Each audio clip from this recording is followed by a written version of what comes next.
ನೋಡಿ ಆರ್ಥಿಕ ಪರಿಸ್ಥಿತಿ ನೋಡಿ ನಿನ್ನೆ ದಿನ ಒಂದು ಹೊಸ ಆದೇಶವನ್ನು ರಾಜ್ಯ ಸರ್ಕಾರ ಹೊರಡಿಸಿದೆ.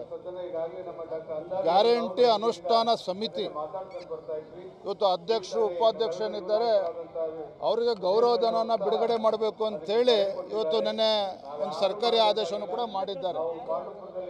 ರಾಜ್ಯದ ಜನರ ತೆರಿಗೆ ಹಣವನ್ನು ರಾಜ್ಯ ಜನರ ತೆರಿಗೆ ಹಣವನ್ನು ಇವರು ಕಾಂಗ್ರೆಸ್ ಕಾರ್ಯಕರ್ತರನ್ನ ಸಾಕೋದಕ್ಕೋಸ್ಕರ ಬಳಸ್ಕೊಳ್ತಾ ಇದ್ದಾರೆ.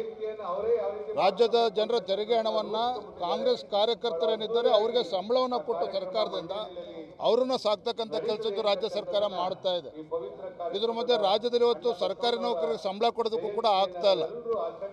ಗ್ಯಾರಂಟಿಗಳಿಗೆ ಹಣವನ್ನು ಕ್ರೋಢೀಕರಿಸೋದಕ್ಕೆ ಸಾಧ್ಯ ಆಗದೇನೆ ಕಸದ ಮೇಲೂ ಸರ್ ನನ್ನ ರೆಸಿಗ್ನೇಷನ್ ಯಾಕೆ ಸರ್? ನಾನೇ ಜಾಬ್ಸ್ ನ ಕ್ರಿಯೇಟ್ ಮಾಡಿ ಬಾಸ್ ಆಗ್ಬೇಕು ಅಂತಿದ್ದೀನಿ. ಹೇಗೆ? Boss Vala B the boss. ಕೂಡ ಟ್ಯಾಕ್ಸ್ ಹಾಕ್ತಕ್ಕಂಥ ಸರ್ಕಾರ ಇಡೀ ದೇಶದಲ್ಲಿ ಇದ್ರೆ ನಮ್ಮ ರಾಜ್ಯದಲ್ಲಿ ಇರ್ತಕ್ಕಂಥ ಕಾಂಗ್ರೆಸ್ ಸರ್ಕಾರ, ಸಿದ್ದರಾಮಯ್ಯ ನೇತೃತ್ವದ ಕಾಂಗ್ರೆಸ್ ಸರ್ಕಾರ. ಇವತ್ತು ರಾಜ್ಯದಲ್ಲಿ ಅಭಿವೃದ್ಧಿ ಕೆಲಸಗಳು ನಡೀತಾ ಇಲ್ಲ. ಎಲ್ಲ ಶಾಸಕರುಗಳು ಕೂಡ ಇವತ್ತು ಪರದಾಡ್ತಾ ಇದ್ದಾರೆ ಅನುದಾನ ಇಲ್ದೇನೆ. ಮತ್ತೊಂದು ಕಡೆ ಬೆಲೆ ಏರಿಕೆ. ಹಾಗಾಗಿ ರಾಜ್ಯದಲ್ಲಿ ಕಾಂಗ್ರೆಸ್ ಸರ್ಕಾರ ಬಡವರಿಗೆ ಒಂದು ರೀತಿ ಬರೆ ಎಳಿತಕ್ಕಂಥ ಕೆಲಸ ಮಾಡ್ತಾ ಇದೆ. ಹಾಗಾಗೇ ಇವತ್ತು ರಾಜ್ಯ ಸರ್ಕಾರ ಮೊನ್ನೆ ಒಂದು ಸರ್ವೆನೂ ಕೂಡ ಬಂದಿತ್ತು.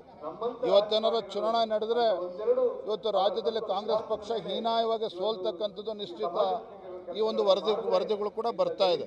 ಹಾಗಾಗಿ ಒಟ್ಟಾರೆಯಾಗಿ ರಾಜ್ಯದಲ್ಲಿರುವ ಬಡವರ ವಿರೋಧಿ ಸರ್ಕಾರವನ್ನು ಎಷ್ಟು ಬೇಗ ತೊಲಗುತ್ತೋ ಅಷ್ಟು ಒಳ್ಳೆಯದು ಅನ್ನೋದು ಜನಸಾಮಾನ್ಯರ ಮಾತು.